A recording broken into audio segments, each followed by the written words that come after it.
This is Deep Down, and I'm your host, Jordan Hunt. I'm a composer, vocalist, multi-instrumentalist, and self-releasing artist. You might also know me as former violinist in The Irrepressibles, as the long-standing musical companion to Grammy-nominated Olivia Chaney, or as a musical and associate director of the Theo Adams Company. I delve deep as we explore the creative process and life through the lens of a musician, unravelling universal ideas and enigmas through some of my songs and lyrics, and through some of the profound moments that have shaped me. Join me deep down as we embark on this journey together, in search of answers to the elusive question, what do you really feel deep down?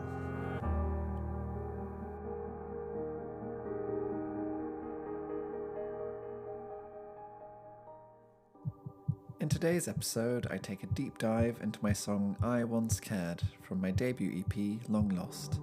It's a song that's still a mystery to me, that came out of the blue one day, and I uncover the potential meaning behind the ambiguous doublespeak in the lyrics, giving some context for where I was when I wrote it, just how far I've come since those early days, and how deep down we're all swimming in that same river.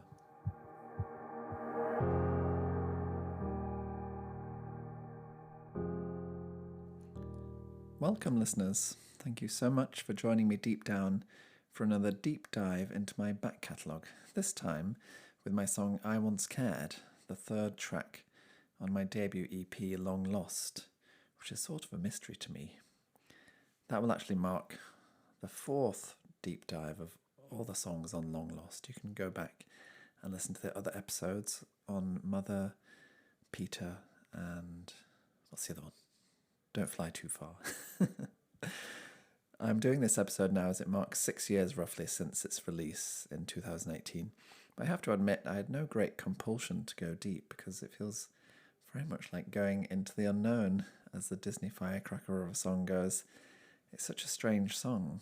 I Once Cared, that is, not Into the Unknown. I'm not quite sure where it came from. It's a little like the voice in Frozen 2 that calls Elsa the Ice Queen away from Arendelle onto a journey of adventure to unravel its mystery. And I think the conclusion is that she is the magic, or the fifth element or something. It's one of the more convoluted stories in the Disney Empire. But my point is that I Once Cared sort of came to me almost verbatim, and it was so strange that I didn't really dare question or interrogate it. It was one of the first songs I wrote, to be fair, so I'm not sure at that point that I had much to compare it to in terms of my own output. So I sort of just accepted its weirdness and thought to myself, okay, cool, that's the song. It brings to mind my other sisters. I've got a sister, Katie, and we were both raised by our mum, Laura, for the most part in an essentially single-parent setup as a little trio, and that's very much part of my identity, that I'm part of this little gang of three. My mum had a partner at some point along the way, and I had my dad, and Katie had her dad to some extent, both on the perimeter of our family unit. I guess technically that makes Katie my half-sister, but I wouldn't dare call her that because we're blood, you know. She's my sister. But then I suddenly remember that actually I have two other sisters or half-sisters older than me, my dad's daughters from a previous marriage. They're lovely. I've met them and they couldn't be nicer, and we know each other, you know. I don't hold them in my core as my family. We're not at all close. I hope and assume they wouldn't be hurt by that. It's just a fact, and it's probably far too much personal information to be sharing in a podcast. But my point is that I forget. If someone asked me if I had any siblings or nibblings, I'd say that I have one sister. That's why I hold with me. So when it comes to I Once Cared, I sort of forget the backstory. I have no idea where it came from. I don't really hold it with me at all. It's like I was just the vessel through which it passed into the world in one fell swoop. And apparently, according to streaming figures, people seem to like it a lot. I almost feel fraudulent accepting nice comments as though it isn't mine. But it definitely is. I have a very vivid picture of sitting at my keyboard in front of my fireplace in the Chamber of Sneezes, the nickname for my old flat bedroom that my friend Liza gave it, as I was always sneezing due to the carpet and the dust. So in terms of a normal deep dive episode that I've really enjoyed doing so far, there isn't much to go into, I don't think. There probably will be once I start talking. No real backstory or conception beforehand. There are hardly even any lyrics to the song, which is possibly why people connect with it so much. There is so much space for adding your own interpretation that the song is no longer mine and truly becomes the listener's. The lyrics are also so contradictory, it doesn't make much sense at all. It's like a Dadaist poem, and the closest thing to a Baby D kind of song that I think I could wish for. In fact, it will only take me a moment to recite the entire lyrics of the song. So here goes. I once cared about these things I'd forgotten, but I don't care no more. I once cared about these things I'd forgotten. I don't care no more. I don't care no more. And nor should you, and nor should you. But I still care. But I still care. But I still care. But I still care. But I still care. But I still care. But I still care. But I still care. But I still. But I still. But I still. I questioned halfway through reciting that whether I ought to skip to the end and say etc. But I spotted my natural tendency towards efficiency, and that's not always a good trait. Like I say to my pupils who are rushing to get to the end of the piece, music takes time. Let it take time. Sometimes you just have to go through the motions in real time. Your muscles can't learn from a mental etc. They have to physically feel the sensation of the movement and the practice. It's literally what practice is for. So there we go. The rather confusing and contradictory lyrics of I Once Cared. But what I can say about it is just how emotional this is to me, or makes me. Structurally, it's clearly in two halves, though any attempt to call the sections verse or chorus are rather meaningless to me at least. Let's listen to the first half. I once cared about these things I've forgotten,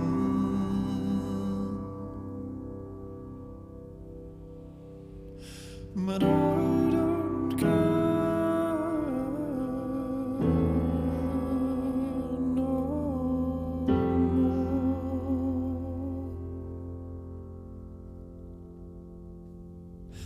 I once cared about these things I'd forgotten,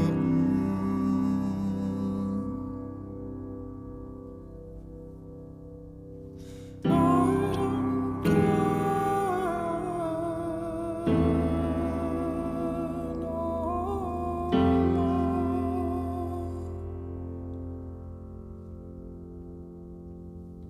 no more. No, I don't care no more.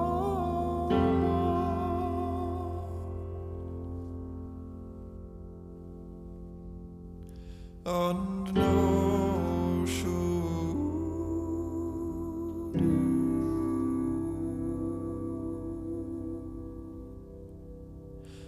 And no should you.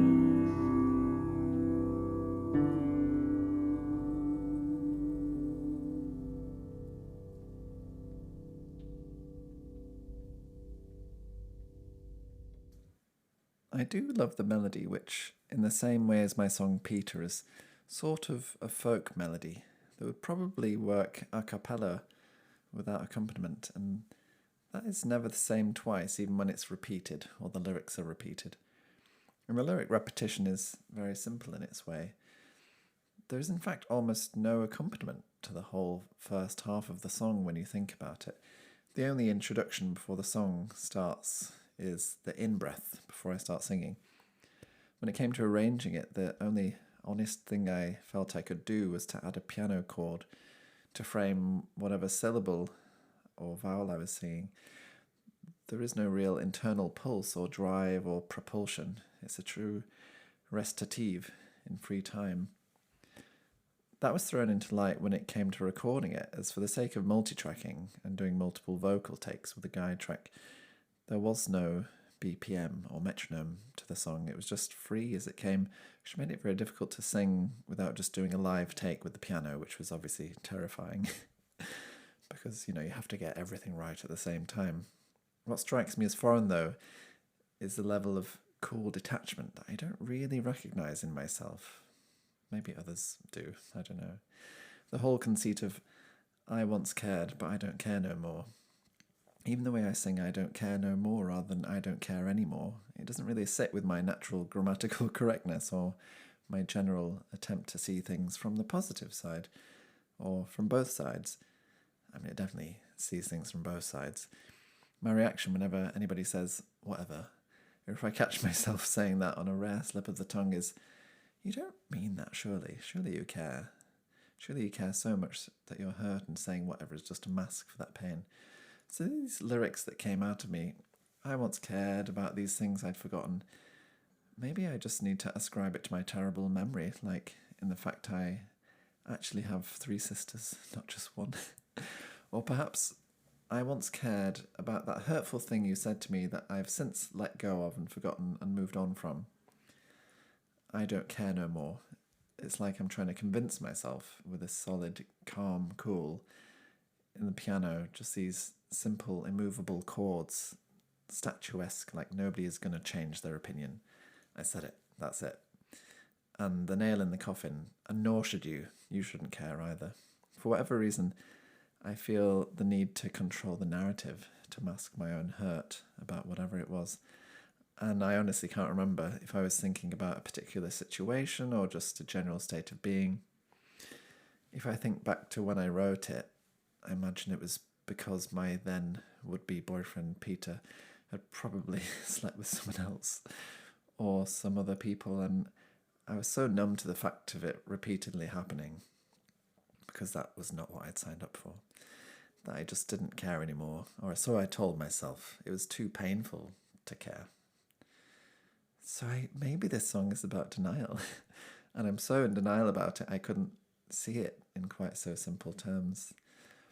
I've already discussed in a previous deep dive episode into my songs that I'm rather contrary by nature, and I'm drawn to these binary structures of before and afterness, of juxtaposition and transformation, of this then that, allowing for an emotional journey to take place.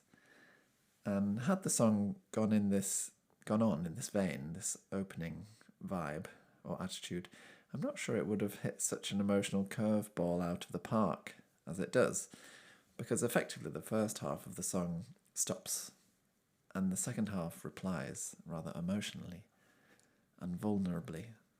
But I still care. It implores and insists, but I still care. With each repetition, the voice gets higher and more strained until it can't bear the pain anymore and lets it all out in a super high long note that cathartically releases all of that pent-up, denied feeling of hurt. Let's listen to the second half of the song. But I still care.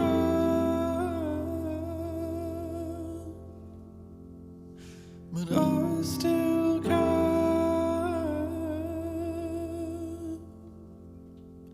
But I still care.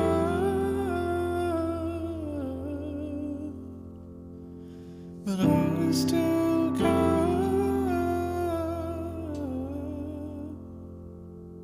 But I still care.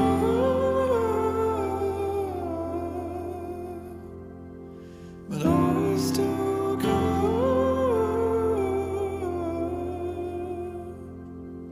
But I still care.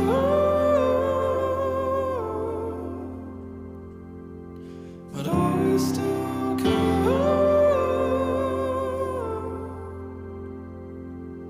But I still care.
It's like the friend that says, "It's going to be okay," and you don't believe them.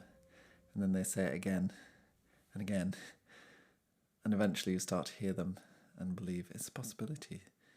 Maybe it will be okay. It's like a chant of acceptance that I do still care. I'm hurt. I wasn't showing it. I'm hurt, and I'm not too shy to let you shoulder the burden with me. It still hurts, and I'm no longer going to be a sponge to take all the pain for both of us. I still care about you, or it, or us, or the situation, or whatever. It's totally vulnerable and open and tender and raw.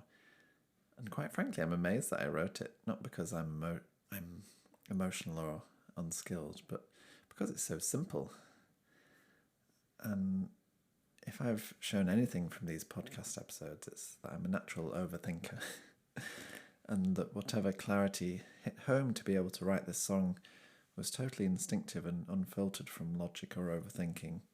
And it was released into the world in such a pure way that I doubt I'd ever be able to recreate that now that I've written more songs and have lost that naivety. As for the recording and production, the first half is very simple, and it was about finding a nice deep piano sound, basically. The second half, though, created a bit more of a creative hurdle, so I knew I wanted to layer and stack up my vocals and be my own backing vocalist toward the end, living my girl group vocalist fantasy. But what would happen after that burst or apotheosis at the end was unknown to me, and that's where the magic of Christoph's Girl came in, unfolding layers of echoes, sort of out of sync, as the piano continues to pulse onward toward the end, rather than leaving us hanging on a cliff edge of nothingness. It's a wonderful effect, and not something I would have conceived of myself, I don't think. As for the music video, well, I'm entirely indebted to the vision of my friend Theo Adams, who I asked to respond to one of the songs from the EP. He got first dibs. And he chose I Once Cared. And knowing his taste in other music, I definitely understand why. It's such a brilliantly simple idea from him that, again, only such a great mind as his could think of it. It's so outside of the box. If you've not already seen the video, then I'm not going to spoil the punchline. But needless to say, it was shot in one take. And if you have seen the video, then you'll know why I don't need to discuss it here. The whole first half of the song, I look like an intense, sad, waxy new potato. And then the second half of the song reveals why. It's effectively just a lip sync, which, given the directness of the lyrics, felt like the most appropriate response. It was actually shot on a day when we shot 8 other videos in total for Beauty Papers magazine, a feature on the Theo Adams Company. And it was a very productive day. I'm not sure any of us know quite what it is that we made that day. We have shown the videos at Tate Britain in a Late at Tate event back in, was it 2016? That seems like too long ago, but possibly. Other than that, I'm not quite sure the videos have seen the light of day online. But it was certainly nice to hand over my baby to someone whose vision I trust so implicitly to be better than my own, without doubt. So I'm so glad we were able to bring it to life. Deep down, I've realised that we're all swimming in that river, as my friend Olivia Cheney put it in her song, The Longest River. And the river we're all swimming in is denial, as the old joke goes. Is I Once Cared a song about denial? Perhaps. I feel it's more importantly about realisation and vulnerability, and is the perfect summation, if ever there could be, of going deeper down behind the first reaction of our protective instincts to reveal how we really feel. So in a way, the song is both the song and its own deep dive episode rolled into one, hence this being rather simpler and shorter than most episodes. As I mentioned at the start, this is actually the final deep dive episode of the 4 songs on my long lost EP, so perhaps I'll take a little pause from these deep dive song-specific episodes until I have some more music to be released. Don't worry though, there will still be weekly episodes covering life as a musician, and there are other tracks of mine I've not yet covered, and I will get to those all in good time. I do feel like today I've not gone quite as deep as usual. This certainly feels shorter than usual, but I suppose when I come to record these episodes, I just got to go with where I'm at the moment. I've considered doing some mini deeper down episodes over on my Patreon, if you'd like to see what I'm up to over there as a way of supporting my work in general as a musician. And I feel they would be more spontaneous collage style train of thought when I'm out and about on tour or in rehearsal or in the studio or straight after teaching a lesson, capturing more real-time moments behind the scenes, because so often these distilled, edited, longer format episodes potentially lose some of the magic of when these thoughts first occur to me. I'll leave it there for today. Do please check out ways to support me on my website if that's something you're able to do. And thank you so much for listening. Don't forget to subscribe, follow, and review this podcast. And if you like it, share it with your friends or on social media. You can find me on all social platforms by searching at Jordan Hunt Music, and you can listen to my music on all good streaming services. Deep Down uses bits of my music nabbed from my songs Ocean Floor and Peter. Check out the show notes on jordan-hunt.com for exclusive tidbits from this podcast. I'd really love to hear from you via DM or email via my website if any of these experiences resonated with you, and if you have questions, suggestions, or requests for future episodes. Thank you so much for listening.